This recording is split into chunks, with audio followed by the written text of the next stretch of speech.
Hi, the interview you're going to be watching next is one I did with Nick Butter, who has a book out called Running the World. He ran a marathon in every country on the planet, so it's well worth a listen and a watch. The only thing I will say is it was audio initially because Nick's reception was quite poor, but towards the end of the recording, it will go to video for both of us, but you will see my face asking the questions, and then you'll see some stills of Nick's adventures around the world. Okay, thank you. Right. Well, thanks for your time, mate. So where are you? Are you? Because I try to follow you. Check on your website where you are. I mean, I know Tom was saying you're doing a marathon every day still now. So does that mean you're on some sort of? Yeah, we're running through north. Well, I'm running from the north to the south of Italy.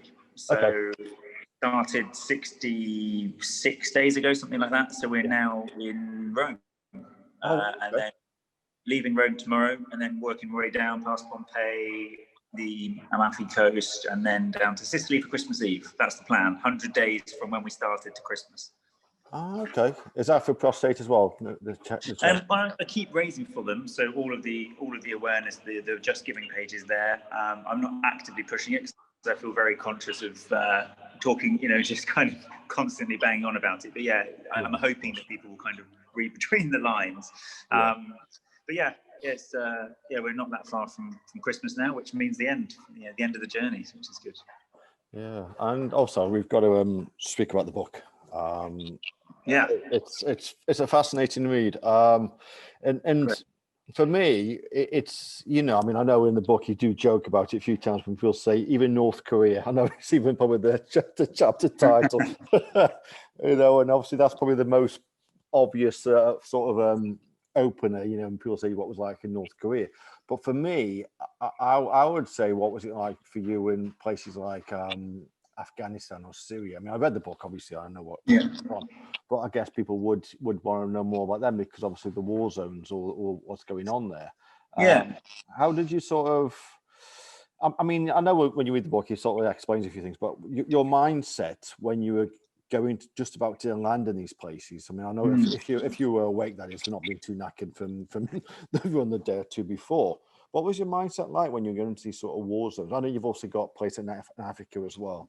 Yeah, to be honest, my mindset was very much a case of. So there was Levinson Wood's security advisor that he had. Okay. He said to me before I left, he said, "You've just got to be situationally aware and don't get yourself into situations that you're going to have trouble with." Yeah. So, when I was running, I didn't really plan my routes. So I'd go out the door and, and run. But, if something was, that doesn't look quite right, is that a bit unsafe? Yeah. I would avoid it, even though the voice in my head was, I'll probably be okay.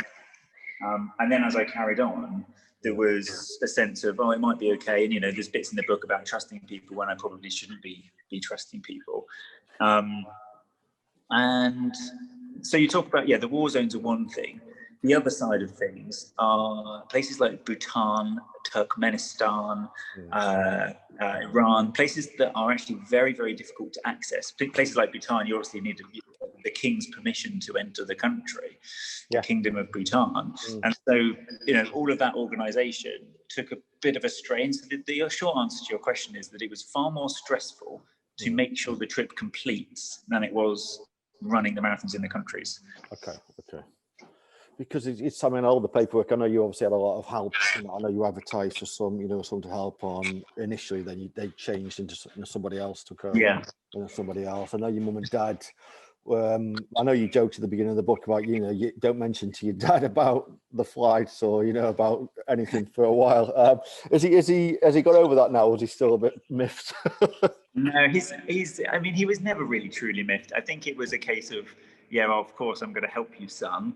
But in the back of my mind of, there's the factor of wanting to enjoy his retirement and not be constantly worrying, for one, but then making sure that the responsibility was there. So, for example, if an email came through at 2:00 in the morning saying my flight was moved forward, which it happened many times, he would then have to contact me at whatever time it was for me. Sometimes I was running, sometimes I was on a plane, and he would have to continually try me until he got through. And sometimes that was endless nights. So it was very much an expedition for him from behind the laptop as it was for me. And could I just, ask, before you even set off to, well, you see the first one was in Canada, the timing of all these sort of, to start the, I call it expedition, the mission around the world, why did you decide on to start the period, the month that you did it in Canada? Do you know what I mean? Rather than the same dates, and I mean, I know obviously around the world you've got different time zones. Obviously you got southern, northern hemisphere and the equator, and obviously the temperatures never can be right everywhere, perfect. But what made you start in Canada in such a, I mean, it was so cold when you did that was a bit unexpected. The short answer is we went around our houses a little bit to try and find a way in which we could dodge the extreme weathers, and trying to plan the route based on weather, and that was just not possible. And so the second answer is right. If we did just go left to right as you look at the world map, is that stupid? And it turned out that we were going to have to alternate, as you said in the book, between Africa and Europe quite a bit anyway. So if we could get the Americas done, and if we knew we could do Asia more or less in one lump, and potentially the Pacific Islands in one big chunk, then that's fine. And so from a packing perspective, we ended up, we weren't trying to avoid the extremes, it was actually going to the extremes. So I was always prepared for that extreme. If it was very, very cold, I would be going to a place prepared with all of those clothes with cold weather, and I knew that it wasn't going to be hot, so I didn't have to take my vest. If I was going to a hot place, I didn't have to take my jacket. So there was a little bit of that, but the truth answer is it was just a big mess of which to do first and when, and so left to right was the only thing we had left. But you can read the book if you were sort of planning, if you're planning to go on any visit to any country on the world as a tourist, you can pick up this book and then think, well, it's because you say you get the best experience of being in a country or any new place when you walk around. You've obviously ran around. I mean, I know sometimes you had to run around a compound and it was a bit racing, but majority of the time you did get to run around the city or a city, and that's when you get a good feel of the place, isn't it? And I think people should be drawn towards this, not just for that obviously Nick's around the world and all that, and but it's also given insight on the ground sort of level, what it's like to be in the city. Yeah, you're absolutely right. And I think if you looked at a Lonely Planet guidebook or another guidebook, all of them are very good and very detailed. But actually, I hope that if you read a paragraph of the book, if you read the country, you can get a feel of all of the answers you would get from those guidebooks. So what the buildings are going to be like, what the feel of the country is. Is it busy? Is it hectic? Is it safe? Is it unsafe? Is it expensive? Is it cheap? Is it hot? Is it cold? And then all of a sudden you've got hopefully quite an easy picture of, right, okay, I want to go there, or that's going to be a bit more difficult. But I hope that people enjoy the book for many reasons, for what it is, for the inspiration, for the wow, we got through that. But also I just it was very difficult to capture everything. I don't know if you know this, but the book, when I originally wrote it, it was over 300,000 words, which is 3 times the size of it is now. And so we had a lot of culling to do because there's so many stories. Stories with people that most of them are fantastic long stories that I'll tell at dinner parties forever. Are people that I sat next to on planes that were just the most phenomenal people that have survived wars, that have offspring in like every continent. Honestly, you just can't write it. And so it's those kind of stuff that the extra bits that I wish I could have put in there, but certainly not. Maybe for another book. I mean, it was a question I was going to ask you, because I was going to say, how did you condense it all down into what it is? But you've just answered the question. It's you must have. I mean, obviously, you've got so many stories you could tell, but obviously, you could do that in another book. But with this book, then, I mean, what would you? I mean, obviously, without giving too much away, but people could read the book. But for you, what was the biggest challenge? What was it? Just the time? Getting everything, on to do everything, or was it just the logistics of, what was it with the fit the house as well? Similarly, if you go to a circus and you see a unicyclist playing an accordion, balancing a spoon on their nose or something, the difficulty isn't one of those tasks. It's combining all of them. And I think the mental state of staying on top of my mind and being positive in the morning when I'm, many bouts of food poisoning, 22 different bouts of food poisoning. I think I only mentioned 2 of them in the book. Okay. And getting up and getting on with it when it's that. But then you also have so these people that I'm calling, whether it was Ali, Carlo, or Vettel at 2 o'clock in the morning to say what is happening in the next country, and they're not paid enough. They love what we're doing, but they're not paid enough. So there was that extra stress of, okay, money is running out. These people are working above and beyond. I'm stressing my parents out. There was that side of things, and then there was also the sheer making sure I wasn't not spraining my ankle, not tripping over, not, like I've said, being hit by a car a couple of times, and all of those things that went wrong, desperately trying to avoid as many as possible. And do you ever think you'll go back to normality? I mean, I know it sounds really daft, because I know obviously before you did all this, you had an office job. And do you ever think could go back to normality? I think the short answer is I could go back to normality. I would be very unhappy, and I think I'd piss quite a lot of people off.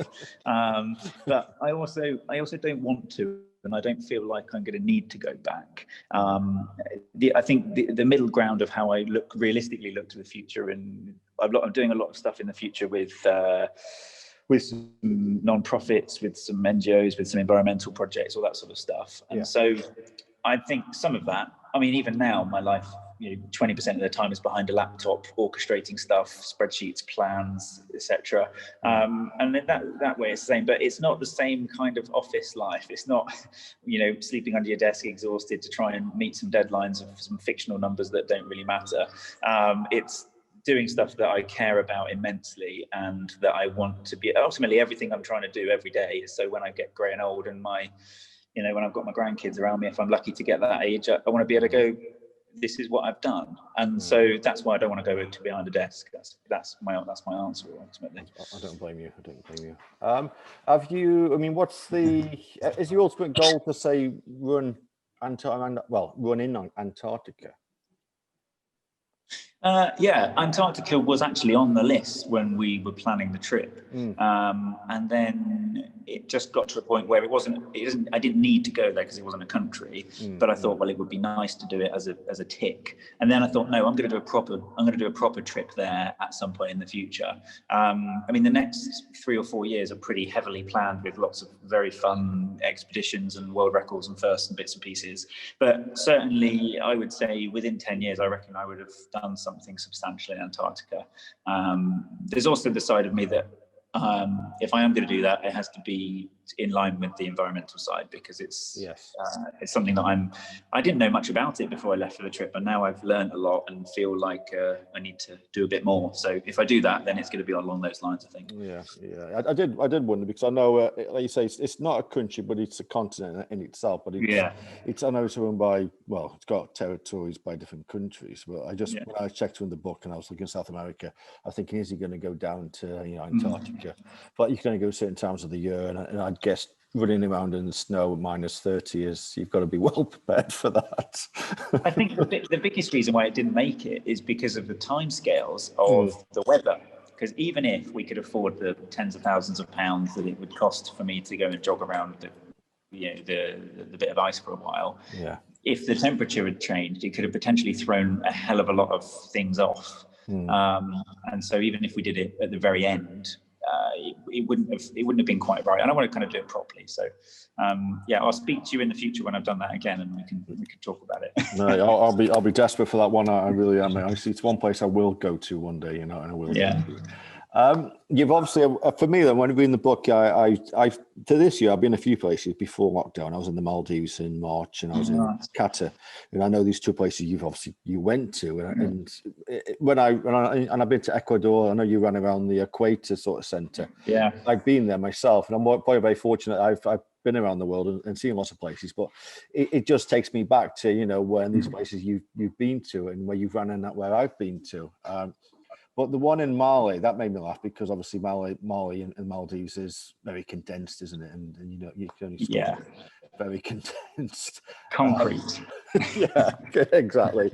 But you did write very well about it. But I know it's not like the island I was on. No, that's the thing. And to be honest, I think Mali was one of the biggest wins in terms of, if people ask me in interviews about the best travel advice, obviously you can give all sorts of answers. But in terms of the going and staying in the Maldives, if you want a cheap stay, buy a dirt cheap B&B somewhere on the mainland, and then go out for the day on day trips to these other islands, because you can actually do the Maldives on a budget, believe it or not. Yeah, we spent, I think it was one of the countries where I spent the least money, and I ran around, I don't even know if it made it to the book eventually, but I did run around a completely deserted sand dune as well, and I spent an entire day on the sand dune island, which we could have just ran around. Obviously I was very ill as well, which wasn't very helpful. I did read that, but yeah, you did. It does mention the sand dune, but I don't think it didn't mention about you running around it. So you're just lying back on, sunbathing or whatever. So yeah, and contemplating the planet and things. That's what it does say on the Maldives bit. But no, it's a fascinating place. So so you mentioned about you got a few things coming up then. I mean, is there anything you can sort of mention, or if you want to mention, or? Yeah, I think, this year, the one thing that's been postponed to next year is, because of COVID, is the speaking tour, which isn't obviously expedition stuff, but it's quite close to my heart. I'm speaking at lots of theatres and schools and some businesses. So if anybody wants to get in touch and organise a talk with it, that would be great, because I want to share the journey.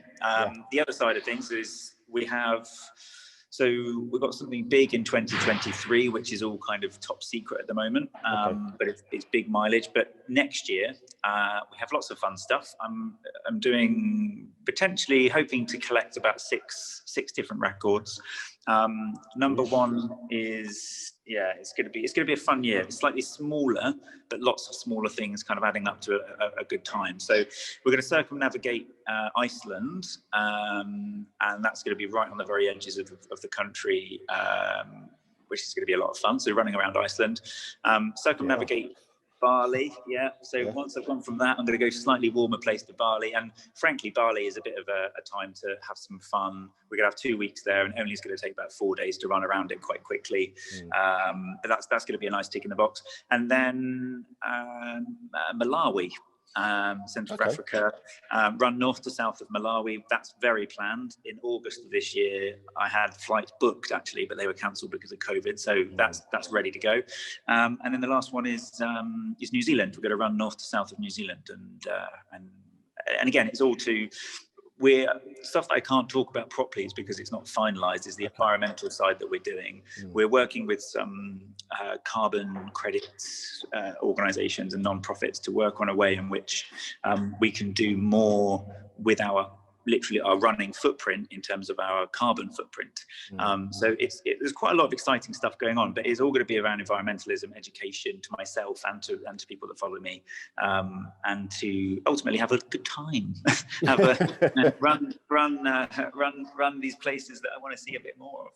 You proof that the world is your oyster, and you've opened that, you dived into it, haven't you?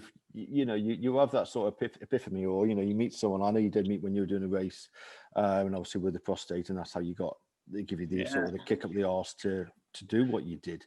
But anyone can discover the world. You only got one life, don't you? And you're proof that, like you say, the world is your oyster. Discover it. It's so easy to what I talk about in some of my talks is it's so easy to live life without intent. So we are very easily programmed as children, and then we know that we need to get these grades to then get this university degree, to then get this job and this mortgage and this car and this family, and then this pension plan and this coffin, which is literally what we're programmed to do. But actually there is so many opportunities, especially for the world that we're in. We're in the top 5% of wealth, and we have opportunity that 95% of the planet don't have. So if you don't want to do something like sit behind a desk or commute for 3 hours a day in a car, or we have the chance to do it. And there's a lot of people that have come up to me in talks and genuinely believe that they can't make change because they have family, or because they have a mortgage, or because they have animals, all sorts of options. And actually you can do it well. You know, I've got rid of everything. I now live in a van. I'm now traveling through Italy in a pandemic. We're doing it safely. I have my puppy with me. You know, there's exactly. There's a really good opportunity to do stuff. I just wish people would wake up from the kind of living as a zombie through life. Very sadly, actually, I found out very recently, my remaining godfather has been diagnosed with only given a couple of weeks left to live, sadly. And he was one that actually did go after everything. He was very successful and he packed it in early, and he had an most amazing life. And I think that's exactly what I want to do. You know, if I get something horrible happen to me in a couple of years' time, then at least I know that every day I'm doing something. I don't, and equally on the other side of things, I don't want people just to chuck away their TVs and go running around the world. I want somebody to actively go, you know what, I'm going to spend more time with my children. I'm going to spend time learning to swim or learning pottery or learning singing, doing what they are passionate about, because we have the opportunity we have the responsibility to use this wealth of finance and wealth of opportunity that the rest of the planet don't have. And it does frustrate me, and I go on a little bit of a rant sometimes about it, but it makes sense. It's just, especially having it's because a lot of people, you know, they have that linear sort of lifestyle. You know, they just, you know, like you say, they go to school, they go to job, and then they die. And it's just, you've got to get out of that. I mean, but you've also got to cram as much of the day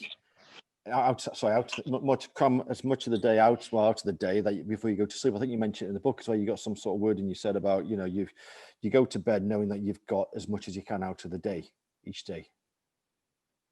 Yes, absolutely. Yeah, I love this. I have a diary, and I have a running logbook that I write by hand. And you know, some days in that running logbook, when I write it in the evening as I go to bed, it's my time to reflect. People always say, I've had in interviews, do you meditate? And I don't actively meditate and sit there and say but I do write, and I do reflect, and I do think about what I've done, or maybe what I could have done differently. And you know, maybe a driver's cut me up or something, and I've sworn at them, and I've gone, actually, I probably shouldn't have done that, and I need to be a little bit more Buddha in situations, and sometimes I need to be a little bit firmer. So it's a good opportunity and I encourage anybody that travels or runs, just anybody generally, to keep a diary, a handwritten diary, because some days my entries are, had a crap day, don't want to talk about it, and other days it's long winding things of how I've, you know, seen trees or seen fruit falling off trees at a particular part of the year, and just appreciating what I'm seeing and what I'm doing. So I think it's a good practice to have. And also you buy when you obviously went on around the world, start getting around the world.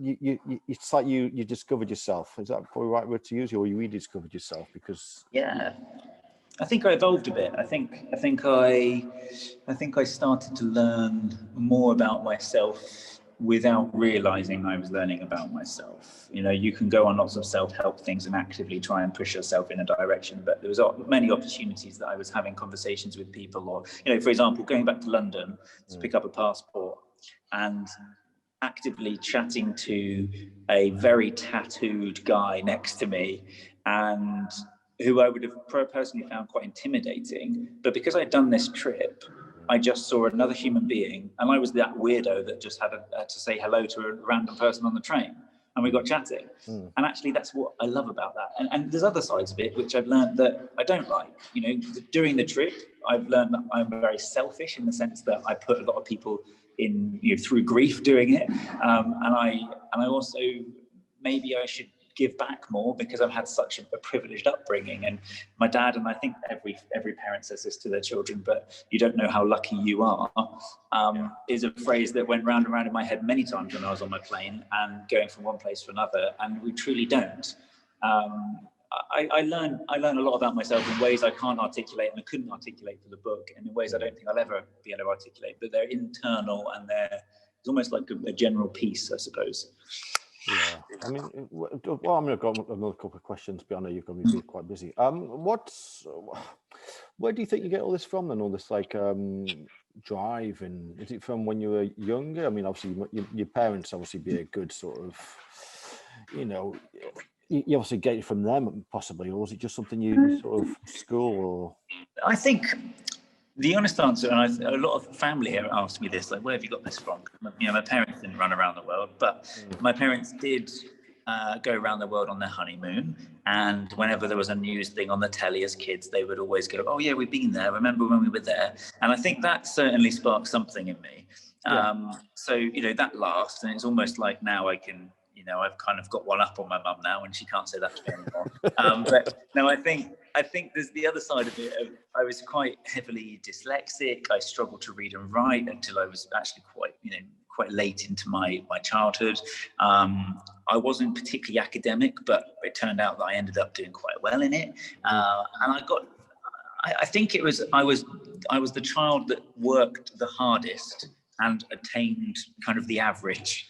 My brother would work not at all hard, and he would get all of the grades. And I was, and I think this was about, I enjoy putting myself through these challenges more than I would ever enjoy just sitting on millions of pounds in the bank and, that sort of stuff. And I don't know, the honest answer is I don't know how to answer that, I'm afraid. But I think a combination of lots of things, working very hard at stuff, learning sport is a brilliant way of relief, I suppose, in the mental sense. I use it for therapy, for sure, definitely when I was in finance and trying to escape that world of the office. Going out and running helped. And then there was the side of not wanting to, I think everybody has it, not wanting to feel like you're passing comment on something, and then you suddenly catch yourself and go, oh, was that racist? Was that something I shouldn't say? And then I see the world, and then I understand more. So I guess it was an opportunity for me to tick a lot of boxes in one. I think a lot of people go through that. And it's quite funny. Me and your parents have got something in common. And I got married in Australia, so I went around the world. So I can sort of say I've got connection to them rather than yourself, who's ran everywhere. But so I say to my daughter, I've been around the world twice, but I'll say to my daughter, we got married in Australia, we went travel around the world and stuff. So and so it might might motivate her to do something, maybe not as drastic as well, careful what you wish for, that's what I'd say. I know. No, I think that's good, and it sounds like your daughter and your family, you've given her a leg up that you've probably not known you've been doing just by having all of that stuff. No, I don't know if you can see me, bro. I'm in a stairwell of basically an abandoned, it's not abandoned, we're staying in the hotel, but there's nobody else staying in it, so COVID. Exactly. But no, that's very nice to chat to you. Thank you. Too, my friend. But no, I'll get this out. But like I say, whenever you do anything else in the future, I will be following you, and I'll be keen to speak to you again. Please be in touch. No, thank you very much. I'm really grateful for that, and thanks for reading it and sharing sparing the time to chat about my family. But you can see it there, honestly. Oh, man, brilliant! Right, honestly, I'm a big fan of yours, and thank you for what you did, for prostate cancer as well. So, and that's a big thank you for that. Please include that in there, because it's something that Kev and I chat often. How's he doing? Is he doing okay? Yeah, he's sadly still, that's the thing, he's sadly still dying of prostate cancer, and he's not going to be cured from it, but he is in good spirits. He's planning a lot of trips. We're talking about doing something together next year, which I feel guilty and honoured at the same time, because he isn't, I don't feel like I should have time with him, but I'd be really fortunate if I can spend some time with him next year. Okay, I'm glad, I know you did talk about it in the book, and like I said, I know he's not going to survive it, but as long as he's coping well and his best his head's there, which is the main thing. He's really, it's incredible how he's just got through mentally. Every time I speak to him, there isn't a wobble, there isn't a psychological kind of facade that he's putting up. He is genuinely coping with it well. And I think because he's had some extra time, he's told he was going to live for 2 years, and he's now approaching 6 years. So he feels very lucky. It's good mindset, positive mindset. I think that's key for anything, isn't it? So, and he's a good example of that. So, but no, well, thank you for your time. I appreciate it. Enjoy the rest of your expedition down to Sicily. No, thank you. Stay in touch. Drop me an email or anything anytime, and stay well. All right, Nick, nice one, mate. But like I say, Amazing. So I really appreciate it. okay. All right, Andrew, thank you. Thanks a lot, Nick. Thank you. Cheers. Bye.